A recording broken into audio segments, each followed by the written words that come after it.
আমি যখন মনে করলেন ডায়েটে থাকি না, তখন আমার ফ্রিজের মধ্যে আল্লাহর 30টা দিন এই জিনিসগুলো থাকবে। এই যে এক টুকরা কাটা লেবু থাকবে করকরা খরখরা, এটা যদি আপনার না থাকে তাহলে আপনি অবশ্যই মধ্যবিত্ত না। আর এই যে কাডলের বিচিও যে মাসের ফ্রিজের মধ্যে থাকে, এটা তো মনে করলেন পুরো আনকমন একটা জিনিস। কার ফ্রিজের মধ্যে কাডলের বিচি থাকে একটু জানায়েন তো।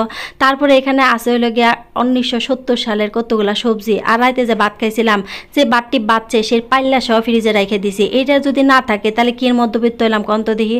তারপরে এই পলিথিনের মধ্যে আছে আরেকটা ভয়াবহ জিনিস, অতিরিক্ত ভয়াবহ জিনিস, সেটা হলো গিয়া কলা। এই কলা যে আমি কবে রাখছিলাম নিজেই ভুলে গেছি গা।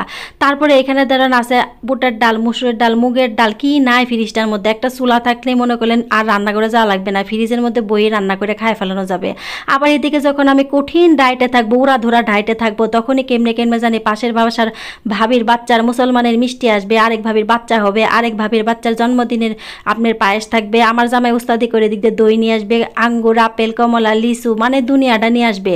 ও কিন্তু জানে আমি ডায়েটে আছি, তারপরে এগুলো নিয়ে আসবে। এগুলো হলো গিয়ে শত্রুতা। যাই হোক, এখানে মনে করলেন তখন মুখের ভিতরে বিরাট রুচি থাকে, কিন্তু খাওয়া তখন নিষেধ থাকবে। কি আর করবো, এগুলো কারণে আর ডায়েট টায়েট করা হয় না। নিজের মুখরে তালা মারমো না ফ্রিজে তালা মারমো, আমি নিজেই কনফিউশনে থাকি।